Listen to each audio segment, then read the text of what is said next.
Assalamualaikum warahmatullahi wabarakatuh. Yang terhormat Ibu Ernani SPD MPD selaku pembimbing mata kuliah Teori dan Apresiasi Prosa Fiksi. Baik, perkenalkan saya Sukmawati. Di sini saya akan memaparkan penelitian saya tentang representasi masyarakat terjajah dalam roman Anak Semua Bangsa karya Pramoedya Ananta Thayer. Langsung saja, pendahuluan. Kolonialisme merupakan upaya penaklukan yang dilakukan oleh suatu bangsa terhadap bangsa lainnya. Dalam praktiknya, kolonialisme tersebut dapat berupa tindakan kekerasan disertai kekejaman fisik dan dapat berupa penyusupan secara halus ke dalam nilai sosial, budaya, dan pola pikir masyarakat yang ditaklukkan. Dampaknya bagi masyarakat yang terkolonialisasi adalah timbulnya rasa rendah diri, menganggap rendah kebudayaan bangsanya, menggunakan kebudayaan bangsa lain, serta tunduk dan patuh pada bangsa lain.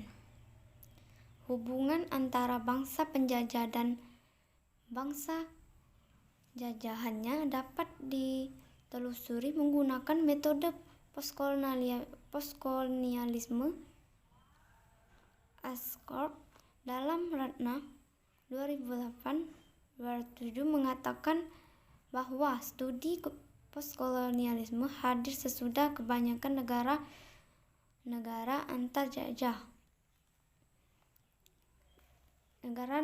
terjajah memperoleh kemerdekaannya sebagai salah satu bangsa yang pernah mengalami pahitnya dan getirnya kolonialisme. Tentu dalam perkembangan sastra di Indonesia tidak terlepas dari refleksi fenomenal postkolonialisme.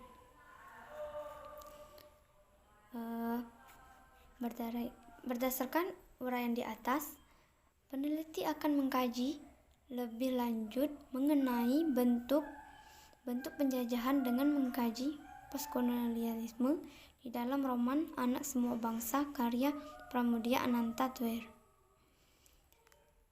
Kajian ini akan membahas bagaimana bentuk-bentuk dan dampak dari penjajahan bangsa Barat bagi masyarakat Indonesia yang terjadi pada masa lampau dengan menggunakan kajian postko-analisis.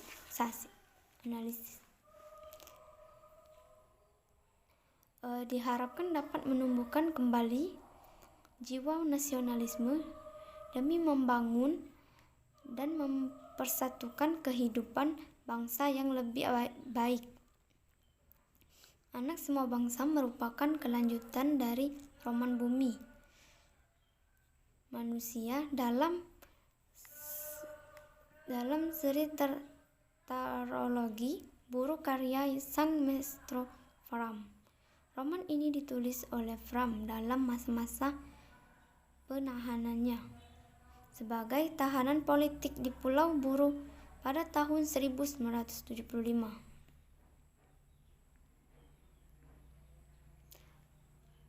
Berdasarkan latar belakang penulisan makalah ini, maka masalah yang dibahas dalam makalah ini adalah bagaimana bentuk-bentuk masyarakat yang terjajah direpresentasikan dalam roman Anak Semua Bangsa karya Pramoedya Ananta Thayer. Tujuan dari pembahasan ini tersebut adalah untuk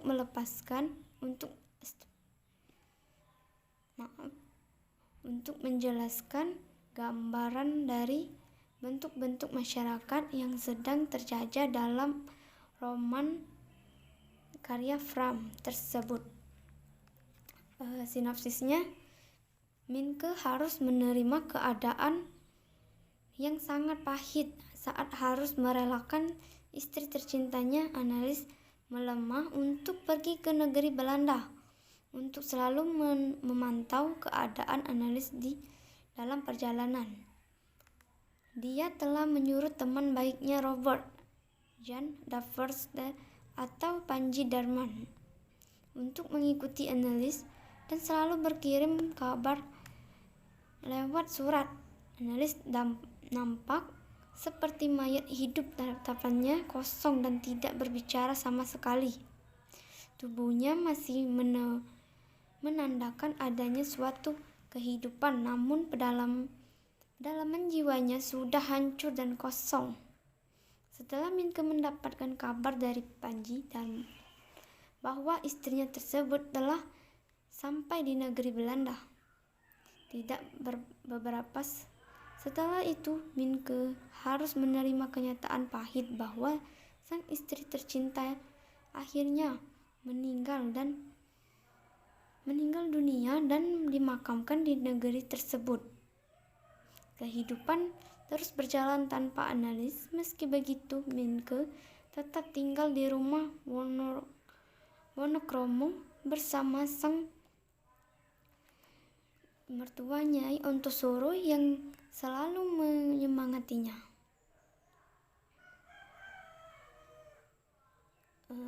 Di sini pembahasan yaitu berdasarkan berikut ini akan saya paparkan pembahasan mengenai representasi bahwa bangsa yang sedang terjajah yang terdapat dalam roman Anak Semua Bangsa karya Pramoedya Anantathur.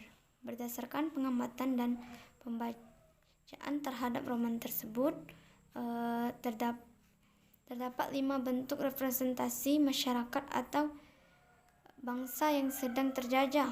Bentuk-bentuk tersebut meliputi yang pertama itu mental bangsa terjajah, yang kedua dampak penjajahan terhadap bangsa terjajah. Mental bangsa terjajah akibat penderitaan yang disebabkan oleh kolonialisasi dan imperialisme bagi suatu bangsa turut mempengaruhi kondisi mental bangsa terjajah tersebut.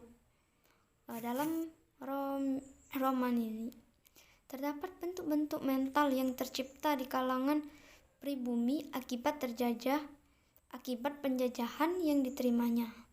Mental tersebut berupa mental rendah diri atau inferior, serta mental waspada dan mencurigai.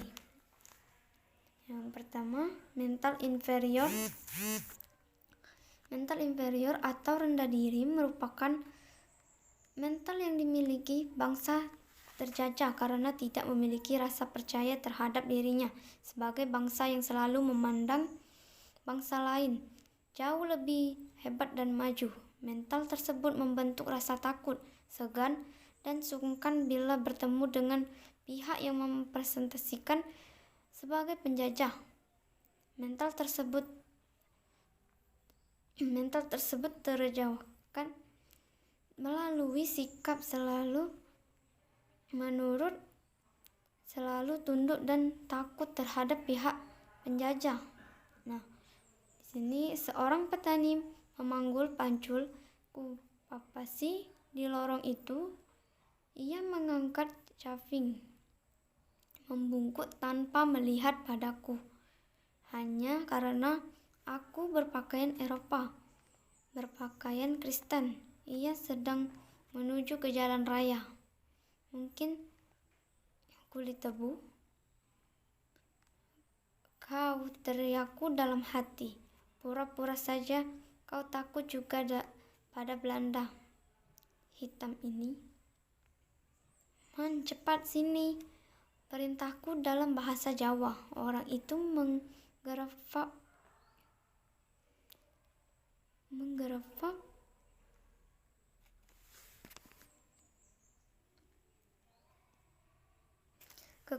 ketakutan nampak pada wajahnya. Ia datang menunduk-nunduk padaku dan berdiri mengafurancang. Berdasarkan dua ilustrasi tersebut dapat dilihat bagaimana sikap rendah diri tersebut ditampilkan sebagai rasa enggan dan takut untuk berhadapan dengan pihak yang dianggap lebih, ditampilkan sebagai rasa yang lebih berkuasa atau penjajah. Yang kedua itu mental mencurigai. Ia berjalan gontai di depanku. Sebentar, menengok ke belakang. Sementara aku menyesal telah memperlakukannya demikian. Menyesal telah datang kemarin dengan pakaian Eropa dan bersepatu momok, dan sekaligus musuh rakyat kecil. Orang akan menganggap aku datang untuk merampas kebebasan atau hak milik. Magda Fathers.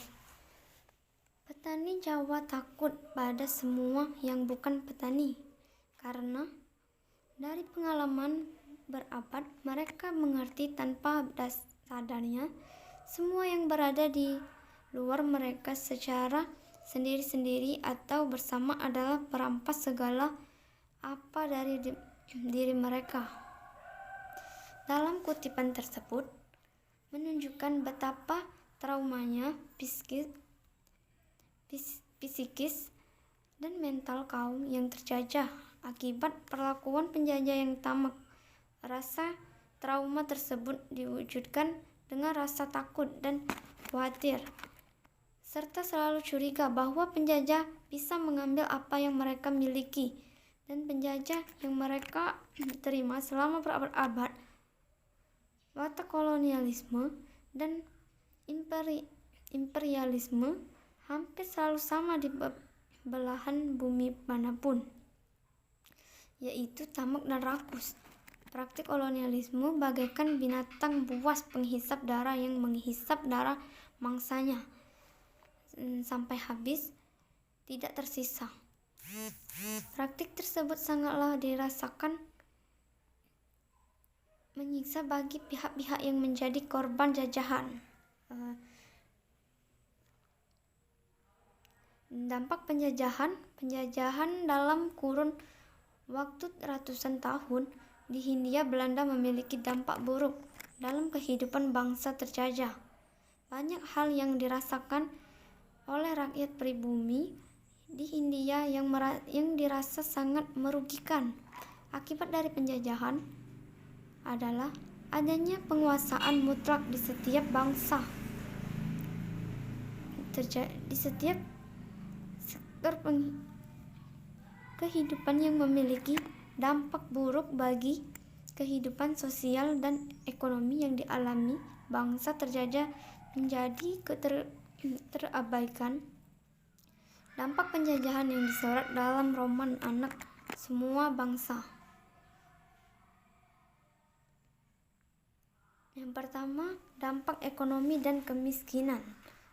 Tujuan utama adalah untuk mengeruk segala sumber daya yang baik dalam maupun manusia dari negara terjajah demi memenuhi kas perekonomian dari negara penjajah. Hal tersebut menyebabkan pihak terjajah selalu menjadi pihak yang tereksploitasi dan mengalami ketidakberdayaan ekonomi. Kemiskinan menjadi pemandangan umum yang terjadi dan dialami oleh pihak penjajah.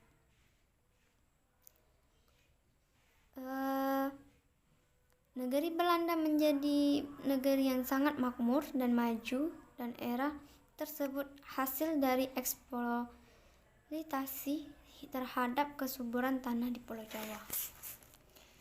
Tebu di kiri kananku dalam beberapa bulan lagi akan berbunga, berubah jadi gula, membikin Jawa jadi negeri gula kedua di dunia, dan gulanya akan mengembara ke banyak negara dan memberikan kenikmatan dan kesejahteraan pada berjuta-juta orang, dan mereka itu pernah dengan nama tulangan pun tidak. Gula pada zaman itu salah satu komoditas utama dan sangat penting dalam pasar perdagangan global. Sistem tanam paksa membuat Jawa menjadi negeri gula terbesar di dunia pada masa itu. Yang kedua, dampak diskriminasi hukum. Langsung saja, dalam Anak Semua Bangsa, kembali Nyai Ontosuru harus menerima keputusan pahit dari pengadilan kulit putih bahwa segala harta dan pemikiran dan kepemilikan aset terhadap perkebunan Boyd Ridge yang diserahkan kepada janda sah Tuan Herman melemah. 1000 advokat tak bisa kembalikan anakku padaku. Tak ada satu advokat pun bersedia mengurus perkara pribumi lawan Totok. Tak ada cara di sini. Apa boleh buat kalau kehendak Tuhan sudah demikian? Nah, dari kutipan tersebut dapat dilihat bagaimanapun usaha pribumi melawan kulit putih Totok di dalam hukum tetap tidak akan ada hasilnya. Status pribumi seakan tidak dianggap sebagai manusia seutuhnya, hanya seperti pohon-pohon pisang. Oleh karena itu, pihak kolonial bisa dengan seenaknya memainkan hukuman mendiskriminasi pihak pribumi demi keuntungan mereka. Nah, jadi di sini kesimpulannya, roman Anak Semua Bangsa merupakan kelanjutan dari kisah di roman Bumi Manusia yang menggambarkan kehidupan bangsa Indonesia sekitar tahun 1898 sampai 1918. Dalam Bumi Manusia, sang tokoh utama bernama Minke masih menaruh kekaguman besar pada bangsa Barat. Dalam Anak Semua Bangsa, Minke mulai menelusuri dan mengenali bangsanya sendiri yang sangat menderita akibat penjajahan. Berdasarkan penceritaan dan dalam roman Anak Semua Bangsa ini dapat dilihat bentuk-bentuk representasi masyarakat yang terjajah. Representasi masyarakat yang terjajah hadir dalam bentuk yang pertama mental inferior, yang kedua selalu mencurigai, dan yang ketiga itu betapa sangat terpuruknya bangsa Indonesia menjadi korban penjajahan kolonial Belanda pada masa itu. Baiklah, sekian, terima kasih. Jika ada kata-kata yang salah, saya mohon maaf. Pada Allah saya mohon ampun. Saya akhiri. Wassalamualaikum warahmatullahi wabarakatuh.